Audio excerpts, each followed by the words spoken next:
Hello dear students, हम लोग last video में प्लेन मिरर पढ़ चुके थे। प्लेन मिरर से कैसे इमेज बनता है, क्या उसका नेचर होता है, क्या कैरेक्टरिस्टिक्स होता है इमेज का, वो सब हम लोग लास्ट वीडियो में कवर किए थे, है ना। इस वीडियो में जो हम लोग करेंगे वो है रिफ्लेक्शन थ्रू कर्व्ड सरफेस, और जनरली सिंपली स्फेरिकल मिरर के बारे में हम लोग इस टॉपिक में पढ़ेंगे। ठीक है, इस वीडियो में हम लोग क्या पढ़ेंगे बाबू, तो स्फेरिकल मिरर का टाइप्स और उसके बारे में करेंगे। Okay, spherical mirror. तो सबसे पहले हम लोग इस वीडियो में क्या क्या पढ़ेंगे उसका हम लोग समझ लेते हैं। तो स्फेरिकल मिरर का टाइप्स ऑलरेडी क्लियर है, उसके बाद कॉनकेव मिरर का हम लोग डिटेल इसमें एक्सप्लेनेशन पढ़ेंगे। ठीक है, तो बताइए बाबू, स्फेरिकल मिरर का कितना टाइप मैं डिस्कस कर चुका था आप लोगों के साथ। दो तरह का स्फेरिकल मिरर होता है, एक होता है कॉनकेव मिरर और दूसरा होता है convex mirror, isn't it? There are two types of mirror. One is concave mirror and another one is convex mirror. Concave और कॉन्वेक्स क्या होता है बाबू, स्फेरिकल मिरर क्या होता है, मैं ऑलरेडी लास्ट वीडियो में आप लोग को बताया था, एक बार फिर से समझ लीजिए। सपोज ये एक स्फेयर है, स्फेरिकल ग्लास है। ओके, इसको हम इसके कुछ पार्ट को सपोज हम लोगों ने कट कर दिया। सपोज यहाँ से यहाँ तक इस पार्ट को हम लोगों ने कट कर दिया। ओके, तो ये जब कट करके इस तरीके से निकाल दिया तो, और इसके आउटर साइड को सपोज हम लोगों ने पॉलिश कर दिया, तो जो अब बताइए कि एक मिरर की तरह एक्ट करेगा कि नहीं है। ये पॉलिश हो जाएगा तो इनर साइड इसका रिफ्लेक्टिंग सरफेसेस हो जाएगा। तो ऐसे मिरर को हम लोग बोलते हैं स्फेरिकल मिरर। तो दो तरह का स्फेरिकल मिरर होता है, एक कॉनकेव मिरर और एक होता है कॉन्वेक्स मिरर। तो कॉनकेव मिरर और कॉन्वेक्स मिरर को थोड़ा बहुत हम लोग इनलार्ज करके पढ़ते हैं इसमें। तो कॉनकेव मिरर क्या होता है बाबू, तो सिंपल है, concave mirror is a types of spherical mirror in which, इस टाइप का मिरर होता है ये। जैसे देखिए, ये आपका है concave mirror.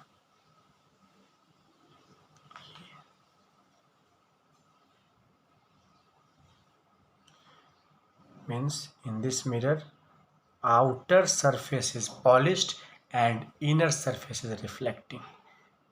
This one is your polished surface and this one is reflecting surface. Okay, ये है आपका कॉनकेव मिरर। अब आ जाइए, लिख भी सकते हैं, means the mirror whose outer surface is polished and inner surface is reflecting. Okay, simply कह सकते हैं outer surface polished and inner surface reflecting. Okay, यानी कि those mirror whose outer surface is polished and inner surface is reflecting is known as concave mirror. Okay, आ जाइए convex mirror. तो convex mirror just इसका opposite हो जाएगा। Suppose ये हमारा मिरर है, एक स्फेयर में से हम लोग इसको काट चुके हैं स्फेरिकल ग्लास में से, और उसको पॉलिश करके मिरर बनाना है। ठीक है, तो देखिए ये काट लिए हम लोग, इसको इनर वाले पार्ट को पॉलिश कर देंगे।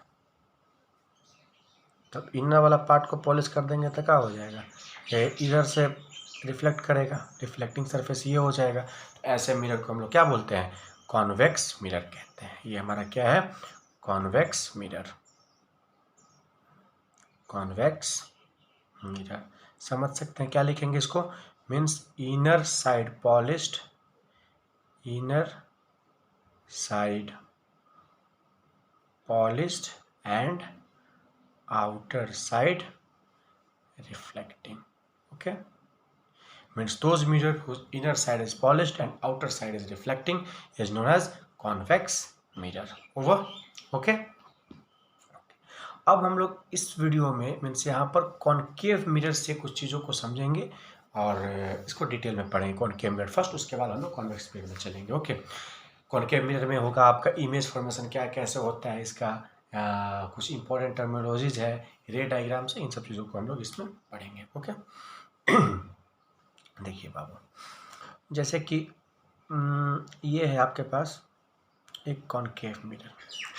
मैं आपको सबसे पहले इम्पोर्टेंट टर्मिनोलॉजीज लिख देता हूँ। ये टॉपिक दे दीजिए, इम्पोर्टेंट टर्म्स। किसके लिए बाबू? तो कॉनकेव मिरर के लिए। ओके, तो देखिए, सपोज ये हमारा एक मिरर है। Concave mirror means outer side इसका पॉलिश्ड है और इनर साइड रिफ्लेक्टिंग है। ओके, तो जितना इसका मीन्स रिफ्लेक्टिंग पार्ट होता है ना, जो मिरर का पार्ट होता है, उसको एपेरेचर बोला जाता है।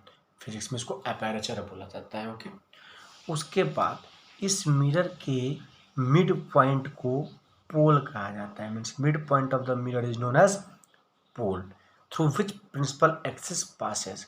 यहाँ से एक इमेजिनरी लाइन पास होता है जिसको हम लोग क्या कहते हैं? प्रिंसिपल एक्सिस कहते हैं। इस इमेजिनरी लाइन को प्रिंसिपल एक्सिस कहा जाता है। यानी कि an imaginary line which passes through the centre of a mirror is known as principal axis. Okay, अब एक बात बताइए, ये जो मिरर है किसी न किसी स्फेयर का ना पार्ट है। मीन्स उस स्फेयर का कहीं ना कहीं सेंटर होगा।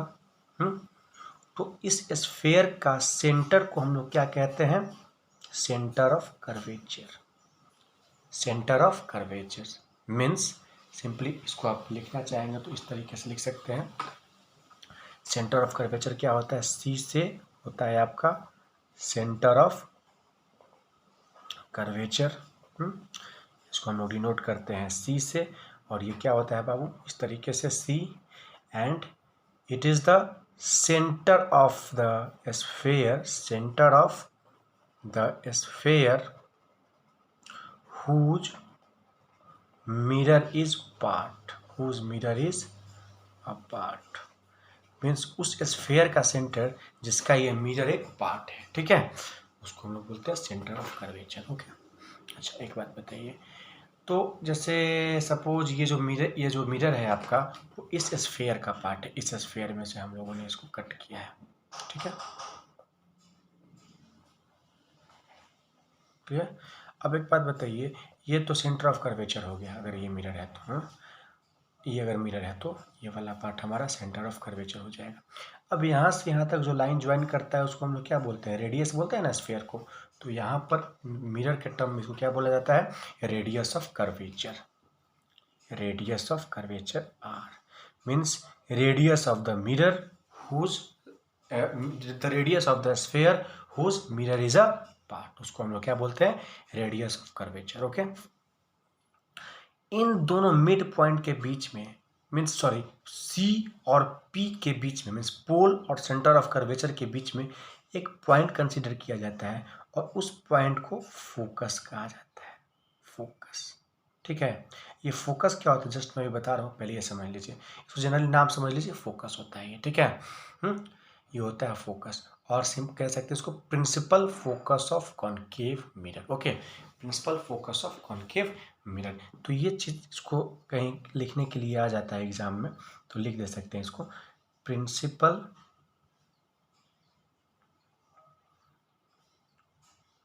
Focus of concave mirror. ये क्या होता है? क्या होता है बच्चे?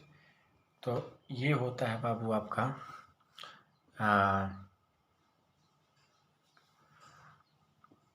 मीन्स देखिए क्या होता है, पहले इसको समझ लीजिए उसके बाद लिख लीजिएगा। कि सपोज देखिए बाबू, ये है हमारा एक कॉनकेव मिरर, क्लियर। ये हमारा प्रिंसिपल एक्सिस हो गया, ये हमारा पोल हो गया, ये सेंटर ऑफ कर्वेचर है, ये फोकस है। तो ऐसा ऑब्जर्व किया गया है कि कोई भी रे ऑफ लाइट जो प्रिंसिपल एक्सिस के पैरेलली इंसिडेंट करता है वो आफ्टर रिफ्लेक्शन फोकस से होके गुजरता है, ठीक है। मीन्स कोई भी रेज ऑफ लाइट जो प्रिंसिपल एक्सिस के पैरेलल इंसिडेंट करेगा वो फोकस से ही आफ्टर रिफ्लेक्शन पास करेगा, ठीक है। तो और उस पॉइंट को जैसे एक पॉइंट पे जाकर कन्वर्ज करता है, उस पॉइंट को हम लोग क्या कहते हैं, focus, principal focus. Means simply you can say it is nothing but means the rays of light, the ray of light incidenting parallel to principal axis, parallel to principal axis after reflection converges at a point,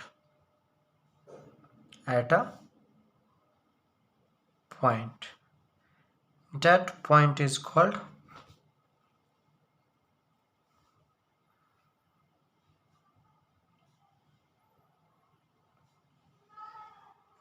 principal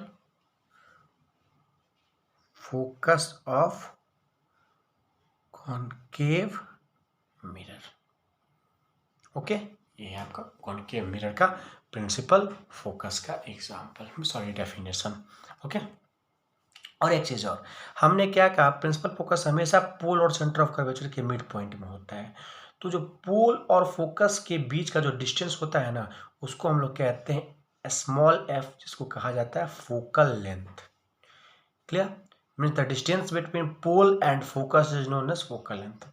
simple सी बात है कि जब ये radius of curvature पूरा है और इसका मिड पॉइंट तक फोकल लेंथ है, तो ये भी तो एफ ही ना हो जाएगा बाबू।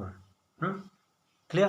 Because since F is the midpoint between C and P, therefore हम लोग कह सकते हैं, मीन्स यहाँ से टॉपिक क्या लिखेंगे, relation between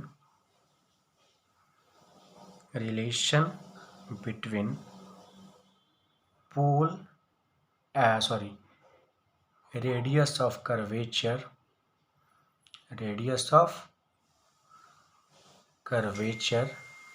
and focal length। देखिए सिंपल है ना।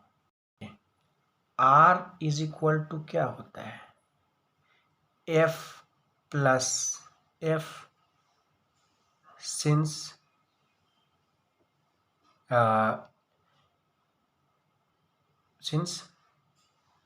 capital F is midpoint between P and F, कोई दिक्कत? R इज इक्वल टू ये प्लस ये हो जाएगा total R, radius of curvature. और क्योंकि ये जो कैपिटल एम प्रिंसिपल फोकस है, इन दोनों के बीच का डिस्टेंस होता है, बीच का मिड पॉइंट होता है, बीच का पॉइंट होता है। और एफ क्या है, distance between pole and focus. तो जब ये एफ है तो ये भी एफ हो जाएगा। तब बता दीजिए कि बाबू क्या होगा, R is equal to 2F, then F is equal to R/2। Means focal length क्या होगा, रेडियस ऑफ कर्वेचर का हाफ होता है। क्लियर? ये है कॉनकेव मिरर का कुछ इंपॉर्टेंट टर्मिनोलॉजीज। ओके, अब जो इंपॉर्टेंट और इसमें कुछ चीजें हैं, वो क्या है कि इससे रे डायग्राम बनाना है हम लोग को, ठीक है। तो रे डायग्राम बनाने के लिए कुछ रूल्स हैं, ठीक है। तो रूल्स कभी कोई पूछेगा नहीं क्या क्या रूल्स है, बस रूल को आपके माइंड में रखना है कि उन्हीं सब में से किसी दो रूल को, या फिर तीन, ऐसे जनरली तो दो रेज से हम लोग रे डायग्राम बनाते हैं। तो दो रूल को यूज करके, किसी भी दो रूल को यूज करके हम लोग रे डायग्राम कंस्ट्रक्ट कर सकते हैं, ठीक है। तो इस चीज के लिए हम लोग उसका यूटिलाइज करते हैं, मीन्स उसका यूज करते हैं। तो उस रूल्स को मैं समझा देता हूं अच्छे तरीके से, और ध्यान से समझिएगा उसको, ठीक है। तो टॉपिक लिख लीजिए, rules for the formation of image using concave mirror, ठीक है। ध्यान से लिख दीजिए, rules for the formation of image by concave mirror। Okay. तो देखिए कैसे क्या कीजिएगा इसमें। सो देखिए, जैसे फर्स्ट रूल क्या कहता है, मीन्स ऑलरेडी हम लोग फर्स्ट रूल को तो अच्छे तरीके से अभी समझ चुके हैं। क्या है बाबू फर्स्ट रूल?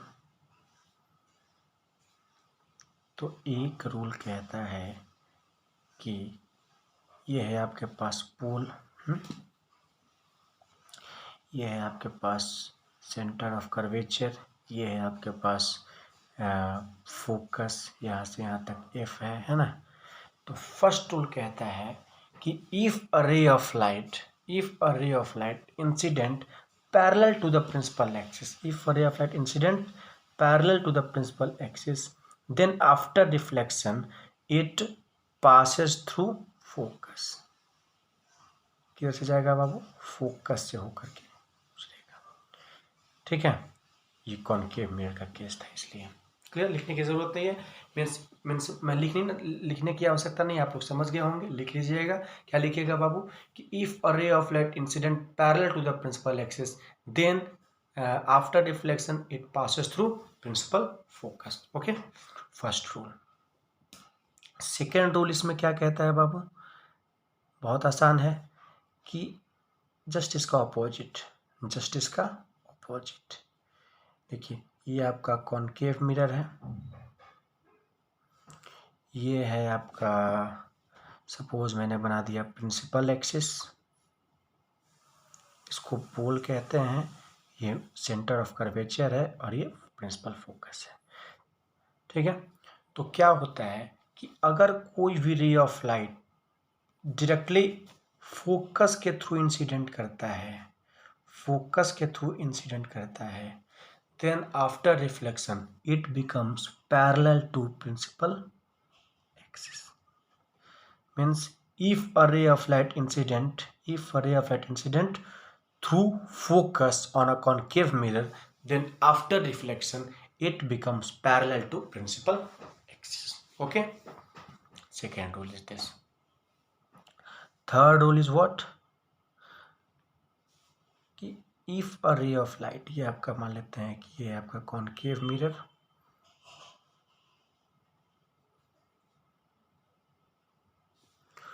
और ये सपोज मैं बना दिया प्रिंसिपल एक्सिस। ओके, ये है आपका सेंटर ऑफ कर्वेचर, ये है फोकस। तो थर्ड रूल कहता है if a ray of light incident through centre of curvature, then after reflection it reflect back to its same path. ठीक है, मीन्स इसी पाथ से ये क्या हो जाएगा? रिफ्लेक्ट बैक कर जाएगा। क्यों ऐसा होगा बाबू? क्योंकि क्लास 9th में हम लोग पढ़ चुके हैं एक एंगल ऑन सेमी सर्कल का एक कॉन्सेप्ट। ठीक है, कि ये सेमी सर्कल है, अगर ये, तो ये एंगल, जो भी एंगल सेंटर से पास होता है ना, वो 90 डिग्री का एंगल बनाता है। ठीक है, तो अगर ये रे of light centre of curvature से जा रहा है तो 90 डिग्री पे इंसिडेंट करेगा। और ऑलरेडी हम लोग पढ़ा चुके हैं, एक क्वेश्चन भी बता चुके हैं आपको कि if a ray of light incident through normal, then after reflection the angle of reflection will be 0। तो जब एंगल ऑफ रिफ्लेक्शन 0 होगा, मीन्स इसी पाथ से रिट्रेस करेगा। तो क्लियर है? ओके, तो ये क्वेश्चन भी आता है, इसको ध्यान में रखिएगा। तो अगर क्वेश्चन में है कि why the ray of light incidenting through centre of curvature retraces its path through path,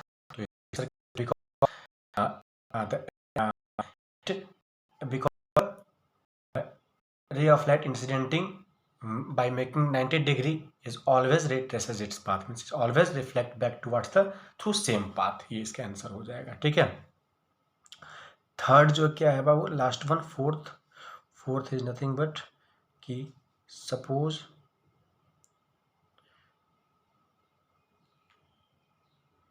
ये है आपका हमारा, कहते हैं कॉनकेव मिरर। ठीक है, और यहाँ से लेकर के और यहाँ तक हमने मान लेते हैं पोल को बना दिया। ये पोल है, प्रिंसिपल एक्सिस पूरा है, ये सेंटर ऑफ कर्वेचर है और ये फोकस है। अगर कोई भी रे ऑफ लाइट डायरेक्टली पोल के थ्रू इंसिडेंट करता है, पोल पे इंसिडेंट करता है, तो सेम एंगल बना करके ये रिफ्लेक्ट बैक कर जाएगा। जितना एंगल यहाँ रहेगा उतना ही एंगल यहाँ बन जाएगा। ओके, तो यही 4 रूल है जिसपे हम लोग जो इसको यूज करते हैं रे डायग्राम बनाने में, ठीक है, मीन्स इमेज फॉर्मेशन करने में। अब ध्यान से समझिए एक चीज और कि क्या क्या पॉसिबल पोजीशन हो सकते हैं इन कॉनकेव मिरर कि ऑब्जेक्ट को रख रहे, जैसे इमेज बनाने के लिए क्या चाहिए, एक ऑब्जेक्ट रहेगा तभी ना उसका इमेज बनेगा। तो ऑब्जेक्ट को हम लोग कौन कौन सा पोजीशन पे रख करके इमेज बनाया जा सकता है, कितना पॉसिबल पोजीशन पे हम पढ़ सकते हैं, स्टडी कर सकते हैं, इसको हम थोड़ा सा देख लेते हैं, ठीक है। देखिए ये हमारा कॉनकेव मिरर है, तो इसमें कितने पोजीशंस पॉसिबल हैं। एक तो अगर ऑब्जेक्ट हमारा इन्फिनिटी पे रहेगा तो एक means when object is at infinity. Second case क्या होगा बाबू, तो between infinity and centre of curvature, mean simply कह सकते हैं बियॉन्ड सेंटर ऑफ कर्वेचर, यहाँ पर 2 पोजीशन हो गया। तीसरा पोजीशन क्या है, अगर ऑब्जेक्ट हमारा सेंटर ऑफ कर्वेचर पे है तो means when object is at centre of curvature, 3 position हो गया। चौथा क्या होगा बाबू, if object lies between C and F, यानी कि जब ऑब्जेक्ट हमारा यहाँ पर होगा तभी इमेज बन सकता है ना। एक पोजीशन और क्या है कि व्हेन मीन्स कितना पोजीशन हो गया, 1 2 3 4, and another one is if object lies on the focus, जब फोकस पे लाई करेगा तो 5 पोजीशन हो गया possible. And last one is if object lie between F and P, अगर पोल और फोकस के बीच में लाई करेगा तो टोटल 6 केसेस का रे डायग्राम पॉसिबल है। इसको हम लोग नेक्स्ट क्लास में करेंगे, नेक्स्ट वीडियो में इसको पूरा रे डायग्राम को मैं बना करके आपको समझा दूँ। ओके, नेक्स्ट वीडियो हमारा होगा रे डायग्राम का ही, और उसके नेक्स्ट वीडियो में इससे रिलेटेड क्वेश्चंस बना करके और कॉनकेव मिरर हमारा खत्म हो जाएगा। ओके।